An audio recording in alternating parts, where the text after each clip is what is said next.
They say that on certain October nights, when the moon hides behind storm clouds and the wind carries whispers of the dead, you can still hear them, the thundering hoofbeats of something that should not exist, something that rides through the darkness with a terrible purpose, seeking those foolish enough to venture alone into the night.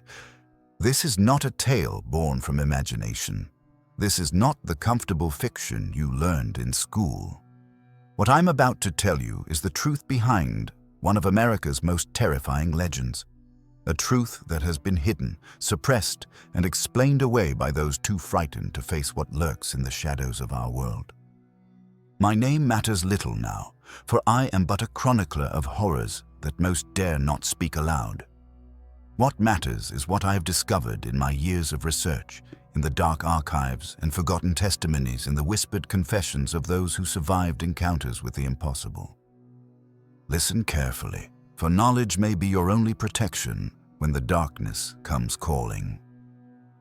The year was 1790 in the Hudson Valley of New York. The Revolutionary War had ended, but its ghosts lingered in every shadow, every unmarked grave, every battlefield where the earth had drunk deep of blood and sorrow. Yet among all these restless spirits, there was something else, something far older and infinitely more malevolent than the souls of fallen soldiers. The Dutch settlers spoke of it in hushed tones, crossing themselves as they hurried past certain crossroads after dark. They called it de hoofdloos ruiter, the headless rider. But they were wrong about one thing.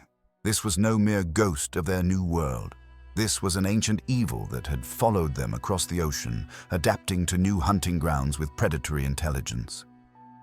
In the town records of Tarrytown, buried deep in archives that few have ever seen, there exists an account from 1647, 150 years before Washington Irving was even born. Cornelius van der Berg, a Dutch farmer, wrote in his journal about an encounter that would haunt him until his dying day.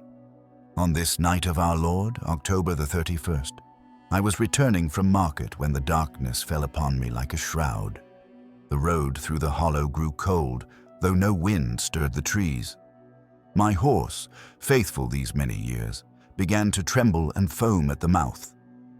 Then I heard it, the sound of hooves upon the ground, but when I turned to see what approached, my very soul cried out in terror. There, not 20 paces behind me, rode a figure upon a great black stallion. The rider wore the uniform of no army I had ever seen, and where his head should have been, there was nothing. Only darkness and the gleam of something terrible that watched me with eyes that had no place to rest. My horse ran as if the very hounds of hell pursued us, and perhaps they did.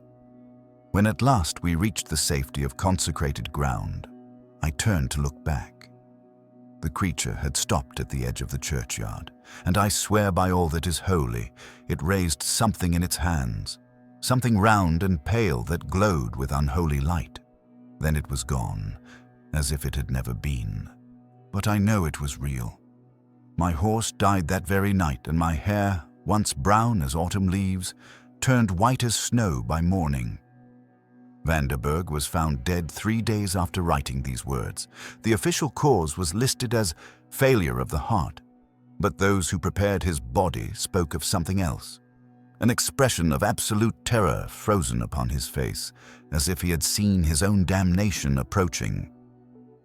To understand what truly haunts Sleepy Hollow and the roads beyond, we must journey even further back in time to the mist-shrouded hills of ancient Ireland, where druids once walked between the worlds and monsters were as real as the stones beneath their feet. In the old tongue, they called it the Dullahan, the dark man, the headless one. It was no mere spirit of the dead, but something far more sinister, a harbinger of doom that rode the night winds, seeking those whose time had come. The Celtic texts, written in scripts older than Christ himself, described a creature of such malevolence that even the bravest warriors would flee at the sound of its approach.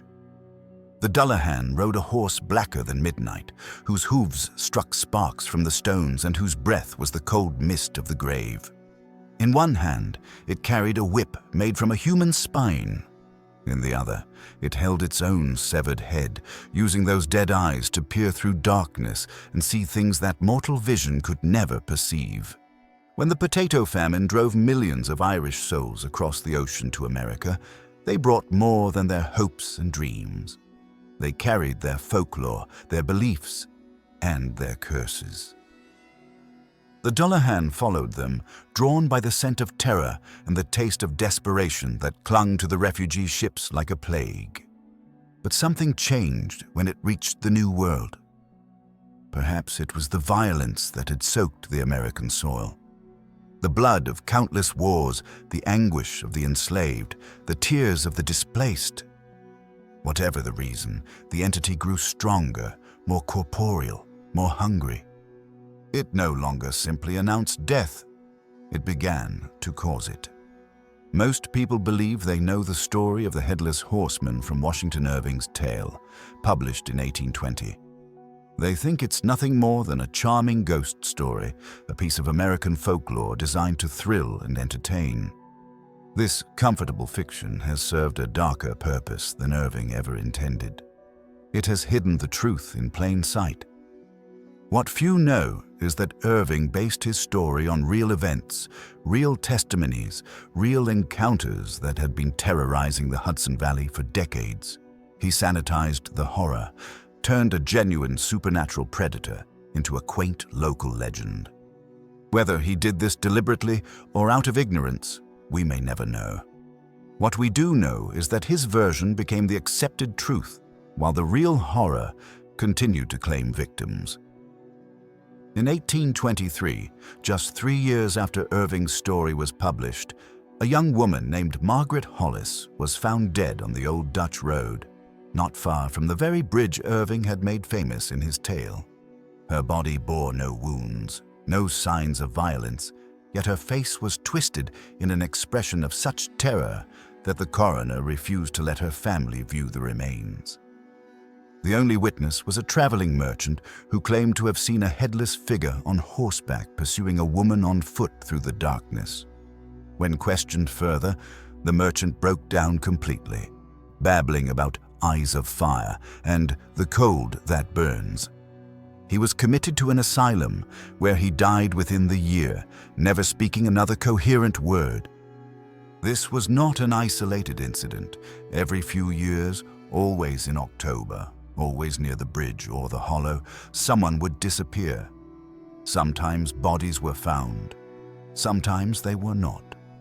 But there were always witnesses who spoke of the same impossible thing, a horseman without a head, riding through the night with supernatural purpose. You might think that with the coming of the modern age, electric lights, automobiles, smartphones, such ancient terrors would fade away. You would be wrong. The entity has adapted, evolved, learned to hunt in a world of steel and silicon just as effectively as it once stalked through colonial forests.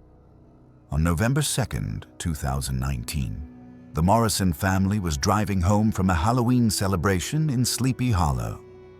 They were modern people, a software engineer, a teacher, and their 2 children armed with GPS navigation and cell phones, traveling on well-lit highways. They should have been safe. At 11:43 p.m., Sarah Morrison called 911.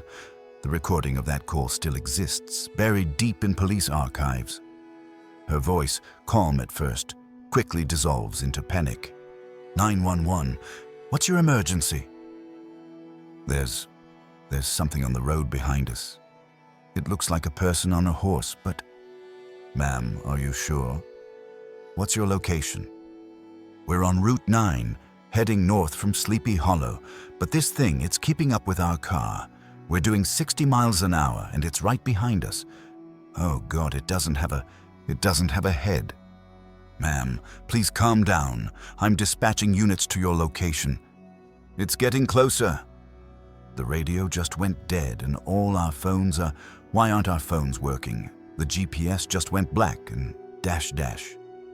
The call ended there. Police found the Morrisons' abandoned SUV 2 miles down the road. The engine was still running, the doors were open, and all their personal belongings were scattered across the asphalt as if the family had fled in desperate panic. Security footage from a nearby gas station showed their vehicle passing by, followed by what appeared to be a dark figure on horseback. The Morrison family was never found. One of the most terrifying aspects of modern encounters with the Headless Horseman is its effect on technology. Smartphones die suddenly, their batteries drained in seconds. GPS systems display impossible coordinates. Car engines stall without explanation. Radio and television signals dissolve into static, filled with whispers in languages that predate human civilization. Dr. Elena Vasquez, a paranormal researcher from Columbia University, spent 3 years studying electromagnetic anomalies in the Hudson Valley. Her findings, published in a classified report that few have ever seen, documented electromagnetic field readings during suspected supernatural encounters. The readings are unlike anything in our database. During a confirmed sighting event on October 31st, 2021, our instruments recorded electromagnetic pulses measuring over 15,000 Gauss, enough to erase data from any electronic device within a quarter-mile radius. More disturbing still, these pulses seem to form patterns, almost like a language of pure electromagnetic energy. Dr. Vasquez disappeared on Halloween night, 2022, while conducting field research in Sleepy Hollow. Her equipment was found scattered across the old Dutch road, every piece completely fried by electromagnetic overload. The last entry in her research journal consisted of a single, repeated phrase written in increasingly frantic handwriting. "It knows. It knows. It knows." The horror is no longer confined to Sleepy Hollow. Over the past decade, reports of headless horsemen have surfaced across the United States. Montana truckers speak of a figure keeping pace with their rigs on empty highways. College students in Maine describe encounters near rural campuses. Florida retirees report seeing impossible silhouettes against the subtropical night. Each sighting follows the same pattern: electronic interference, sudden temperature drops, and the unmistakable sound of hooves where no horse should be. But there's something even more disturbing. The encounters are becoming more aggressive, more physical, more deadly. In Butte, Montana, a long-haul trucker named David Chen was found catatonic in his cab, his hair gone completely white overnight. Security footage from a truck stop showed his vehicle being pursued by what appeared to be a dark horseman for over 3 miles before the recording equipment mysteriously failed. In Orrington, Maine, 3 Colby College students went missing during a Halloween party. Their car was discovered at the bottom of a ravine, but accident investigators couldn't explain how it had traveled over half a mile through dense forest to reach that location. Local residents reported hearing galloping hooves and screams echoing through the woods for hours after the crash. In Gainesville, Florida, a retired couple named the Hendersons called police about a headless man on a horse circling their property. When officers arrived, they found the couple's home surrounded by hoof prints that glowed with a phosphorescent light visible even in broad daylight. The Hendersons were never seen again. What many don't realize is that the Headless Horseman is not a singular entity. It's part of an ancient network of supernatural predators that have haunted humanity since the dawn of civilization. The Celtic Dullahan, the German Wild Jagd, the Scandinavian Drakesdale, all are manifestations of the same fundamental horror.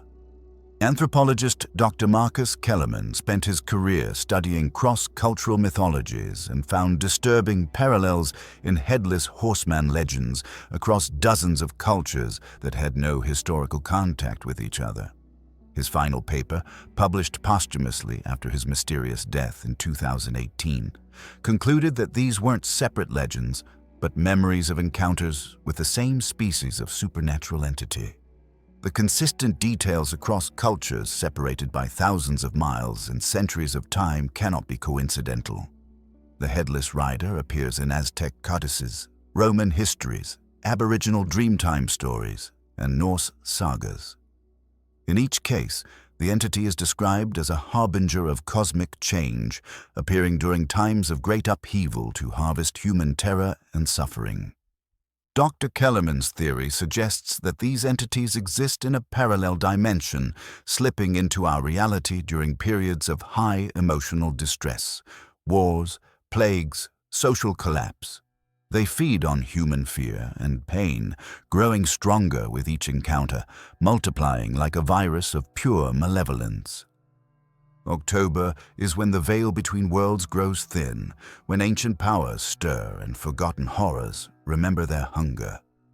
Every year, as Halloween approaches, emergency rooms across the country report unusual patterns. Unexplained heart attacks in rural areas, mass hysteria events, and a spike in missing person reports that authorities prefer not to discuss.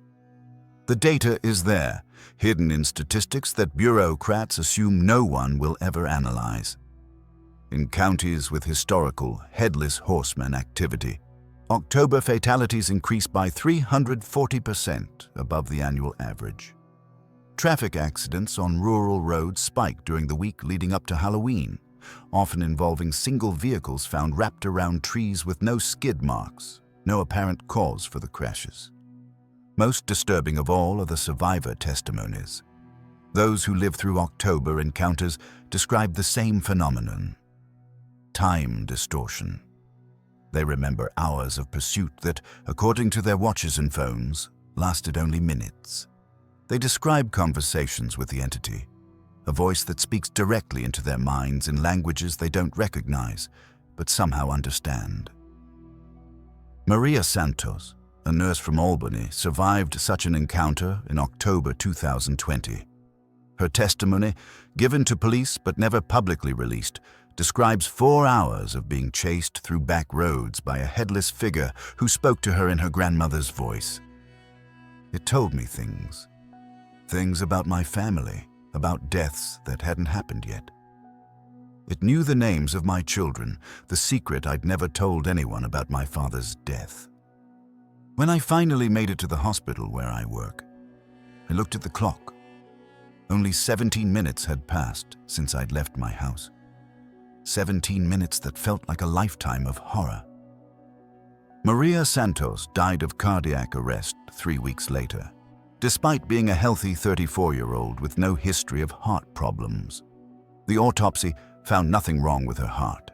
It had simply stopped. In our age of constant connectivity, you might think that supernatural entities would struggle to maintain their anonymity. Smartphones record everything, security cameras watch every corner, and satellite imagery can track a mouse across an open field. Yet somehow, the Headless Horseman not only evades this technological net, but uses it to his advantage. Analysis of hundreds of alleged supernatural encounters reveals a pattern that defies conventional explanation. In every case, electronic devices begin malfunctioning minutes before the entity appears, as if its mere presence disrupts the electromagnetic spectrum. But this isn't random interference. It's selective, intelligent, purposeful. Smartphones will lose battery power, but only the GPS and camera functions. Security cameras will malfunction, but only during the precise window when the entity passes through their field of view. Car engines will stall, but the radios continue to work, broadcasting static that sounds almost like voices speaking in reverse. Jake Hendricks, a paranormal investigator who disappeared in 2021, left behind hours of audio recordings from his final investigation. In these recordings, you can hear what happened when he encountered the entity directly. The temperature just dropped about 20 degrees. All my equipment is going crazy. The EMF detector is reading off the charts, but the infrared camera just went dead. Wait, do you hear that? Hoofbeats. Getting closer. Oh God, there's something coming through the fog. It's a horse and rider, but the rider, Jesus Christ, it doesn't have a head. It's looking at me. How can it be looking at me when it doesn't have eyes? I can feel it staring into my soul. It's raising something. Oh no, that's its head. It's holding its own severed head, and its eyes are glowing like hot coals. It's speaking to me, but not with words. The voice is inside my skull telling me. That was Jake's last coherent transmission.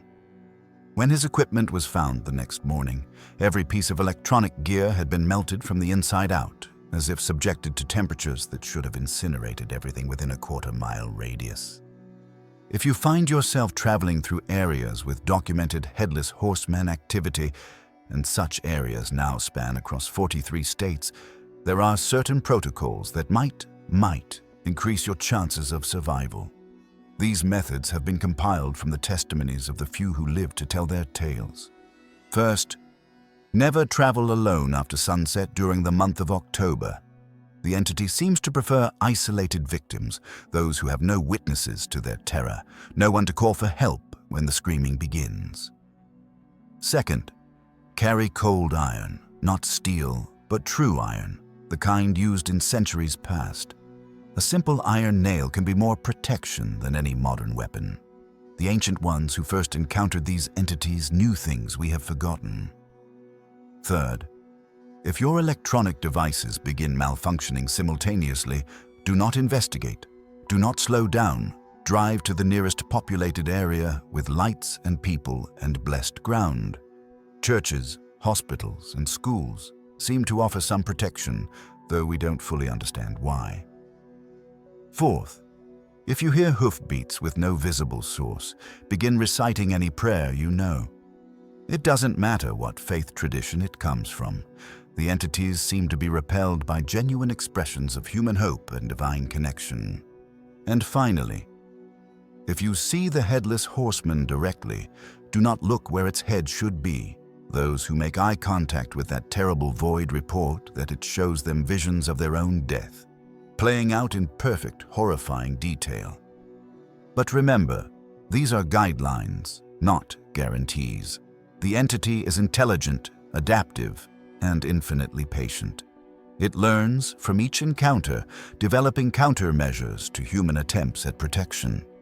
How do you know when you've been marked by the Headless Horseman? How can you tell if you've attracted its attention and become its next target? The signs are subtle at first, easy to dismiss as coincidence or imagination, but those who know what to look for can recognize the pattern. It begins with dreams, not ordinary nightmares, but visions so vivid they seem more real than waking life. You find yourself riding through darkness on a horse you cannot see, pursuing someone who runs just ahead of you through endless night. You wake with the taste of copper in your mouth and the sound of hooves echoing in your ears. Then come the electronic anomalies. Your phone battery drains faster than it should. Digital clocks in your home begin displaying impossible times. Your car radio picks up stations that shouldn't exist, broadcasting programs from decades past, voices of people long dead discussing events that never happened.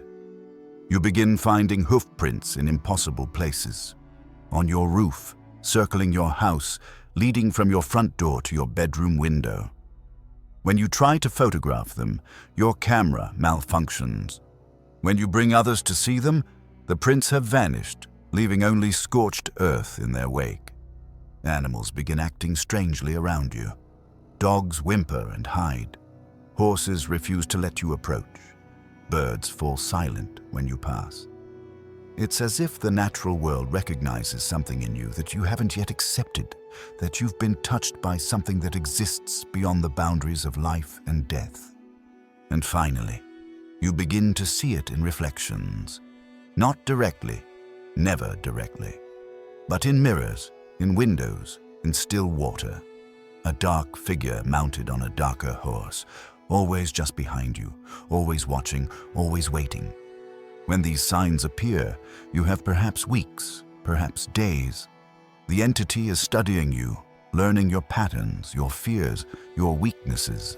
It is savoring the anticipation of your terror, feeding on the growing dread that you cannot quite name or understand. What many don't realize is that various government agencies have been aware of supernatural threats for decades. Deep within the classified files of the FBI, the CDC, and agencies whose names are not spoken publicly, there exist detailed reports on what they euphemistically call unexplained equestrian phenomena. In 1952, a joint task force was formed to investigate reports of paranormal activity along the eastern seaboard. Codenamed Project Sleepy Hollow, this operation compiled thousands of witness testimonies, electromagnetic readings, and photographic evidence of encounters with entities matching the description of the Headless Horseman. The project's final report, declassified partially in 2019 under Freedom of Information Act, requests contains this chilling assessment. The entity designated H1, Headless Horseman Primary, represents a clear and present danger to civilian populations in affected areas. Standard containment protocols have proven ineffective. The entity demonstrates intelligence, adaptability, and what can only be described as malicious intent. Recommendation: establish exclusion zones around primary manifestation sites and implement disinformation campaigns to discourage civilian investigation. This explains why so many Headless Horseman encounters are explained away as hoaxes, hallucinations, or mass hysteria. It's not incompetence or skepticism, it's deliberate policy. The truth is too dangerous for public consumption. Panic would be more destructive than the entity itself, but the cover-up has had an unintended consequence. By suppressing information about protective measures, by explaining away warning signs, the government has left ordinary citizens defenseless against a predator they don't even know exists. The terror is no longer confined to North America. Reports of Headless Horsemen have begun surfacing around the world, always in areas with large populations of American expatriates or tourists. It's as if the entity has learned to follow the networks of modern travel, spreading its influence across continents like a supernatural pandemic. In 2021, 3 American students studying abroad in Ireland disappeared while visiting the cliffs of Moher. Local authorities found their rental car abandoned near the visitor center, but the students themselves were never located. The only witness was an elderly Irish farmer who claimed to have seen the Dullahan himself pursuing 3 young people along the cliff tops. When investigators pressed him for details, the farmer became agitated, crossing himself repeatedly and muttering in Gaelic. His final statement, translated from Irish, was particularly disturbing. "It's not our Dullahan anymore. This one has fed on foreign soil, drunk foreign blood. It's grown stronger than the old ones ever were." Similar incidents have been reported in Scotland, where American genealogy tourists have vanished while exploring ancestral homelands. In Germany, exchange students have gone missing from universities near ancient forests. In Australia, backpackers have disappeared from rural areas, leaving behind only hoof prints that glow with phosphorescent light. The pattern suggests something horrifying. The entity is not just expanding its hunting grounds, but establishing a global network. Each international manifestation seems to be teaching local supernatural entities new methods, new ways to hunt and terrorize human prey. We may be witnessing the birth of a worldwide supernatural syndicate with the Headless Horseman as its founding member and primary operative. As each October approaches, those who study these matters watch the statistics with growing dread. Missing person reports spike. Emergency rooms prepare for an influx of patients suffering from severe shock and cardiac episodes. Rural police departments quietly increase patrols, though they know their weapons and training are useless against what they might encounter. The entity seems to grow stronger each year, its influence spreading, its appetite increasing. What once required specific conditions, certain locations, particular weather patterns, vulnerable individuals, now manifests with terrifying frequency across a vast geographic range. October 31st, 2023, marked the worst outbreak of Headless Horseman activity on record. From Oregon to Maine, from Texas to Minnesota, reports flooded in. 17 confirmed disappearances, 43 mysterious vehicle accidents, over 200 witnesses reporting encounters with impossible figures on horseback. Emergency services were overwhelmed. In some counties, so many officers reported electronic equipment failures that backup communication systems collapsed entirely. Several police departments quietly instituted October protocols, instructions for dealing with calls involving unexplained equestrian entities. But perhaps most disturbing of all was the discovery that these weren't random attacks. Analysis of the incidents revealed a pattern, a purpose. The entity wasn't just hunting, it was recruiting. Not everyone who encounters the Headless Horseman dies. Not everyone disappears. Some return, changed. They speak of conversations in languages that predate human civilization, of visions that reveal the true nature of reality, of offers that promise power beyond mortal understanding. These individuals, when they can be found and questioned, describe a recruitment process. The entity doesn't just kill, it selects. Those with particular psychological profiles, specific genetic markers, or rare psychic sensitivities are given a choice. Join the eternal hunt or face destruction. Case files from psychiatric hospitals across the country document patients who claim to have been invited to ride. They speak of ceremonies in places that exist outside normal geography, of oaths sworn to entities older than human memory, of transformations that strip away everything weak and mortal. Dr. Sarah Mitchell, a psychiatrist at Bellevue Hospital, has treated 17 such patients over the past 5 years. Her notes, obtained through confidential sources, reveal a disturbing pattern. Patient exhibits classic symptoms of dissociative identity disorder, but with unusual consistencies across all cases. Each patient describes identical initiation experiences, uses archaic language they claim not to understand, and demonstrates knowledge of historical events they could not possibly have learned through conventional means. Most disturbing, all patients show elevated electromagnetic output measurable on standard EEG equipment. Dr. Mitchell disappeared on Halloween night, 2023, while conducting late-night interviews with one of these patients. Security footage shows her walking into the patient's room at 11:47 p.m. At 11:48 p.m., the cameras failed. When they came back online 3 hours later, both doctor and patient were gone. The only trace left behind was a message written on the wall in a substance that tested positive for iron oxide, rust, but rust arranged in symbols that matched no known human alphabet. All evidence points to a single, terrifying conclusion. We are approaching a convergence point. The scattered manifestations, the international expansion, the recruitment of human agents, these are not random phenomena, but coordinated preparations for something larger. Ancient texts speak of times when the barriers between worlds grow thin, when entities from the outer darkness can manifest permanently in our reality. The Celtic Druids called it Samhain, the night when death walks among the living. But they were describing local manifestations, regional hauntings. What we're witnessing now is global in scope. Computer models analyzing the pattern of supernatural activity suggest that all current manifestations are moving toward a single geographical point. The original site of the entity's first American appearance, the crossroads near Sleepy Hollow where the old Dutch road meets the modern world. If the pattern holds, if the modeling is correct, then on Halloween night of this year, every manifestation of the Headless Horseman will converge on that single location. Every recruited human agent will gather there.